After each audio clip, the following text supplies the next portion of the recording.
gabar ayaa wiil ka baratay Facebook. ugu horeyntii waa ay ka heshay wiilkii. isfaham kadibna sheekadoodii waxay isu beddeshay jacayl. wiilkiina wuxuu diyaar u noqday inuu diinta islaamka qaato si ay isu guursadaan.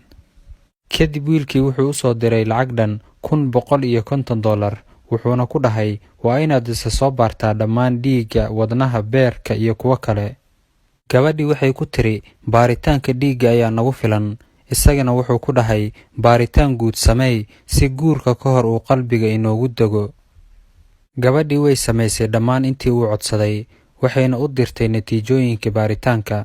isagana mar kale buu u soo diray $10,000 si gabadha reerkeeda ugu kalsoonaadaan inuu wiilkan guurka diyaar u yahay. wuxuu gabadhii kula heshiiyey inuu magaaladeeda yimaado si ay u wada safraan.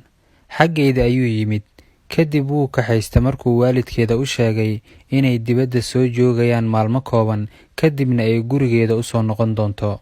way safreen, laakiin gabadhii mar kale gurigoodii dib uguma aysan soo laaban. way luntay iyada iyo ninkan aan la aqoon meesha uu ka yimid. gabadha waalidkeeda markay ogaadeen maqnaashaha gabadhooda, waxay degdeg u wargeliyeen booliska.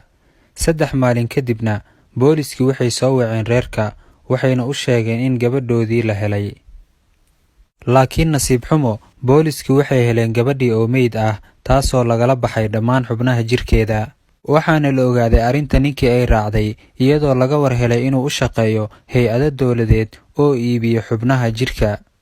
waxayna ogaadeen in baaritaanadii gabadha loo diray keliya looga gol lahaa inay ku ogaadaan caafimaad qabkeeda, wax kasta oo ku saabsan xubnaheeda iyo qulqulka dhiiggeeda si ay ugala baxaan guud ahaan xubnaheeda. qisadan rumayso ama ha rumaysan waa qiso dhab ah oo dhacday. sidaan horey u daawanayna waxay qabsatay gabadhan, taasoo nolosheedii ku weysay Facebook. waqtigan aynu joognana waxaa laga yaabaa inay wax walba si sahlan u dhacaan. wuxuu noqday internetka mid laga heli karo qolalka wiilashiina ama gabdhihiina. nasiib darro qaabka xun ee loo isticmaala ayaa ah wax halista u keenaya carruurtiina.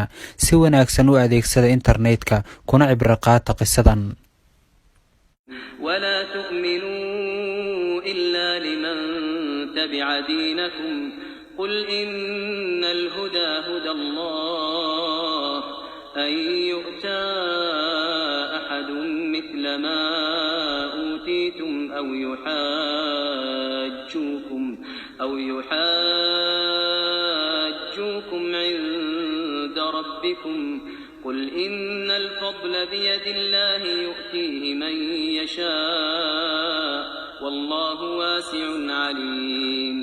haddaba ha qaadin tallaabo aadan si wacan uga fiirsan. ha ku ridin naftaada god aysan ka soo bixi doonin. waa walaalkiin Axmed oo idin leh muuqaalkan waa wacyigelin guude. sii sheer gareeya.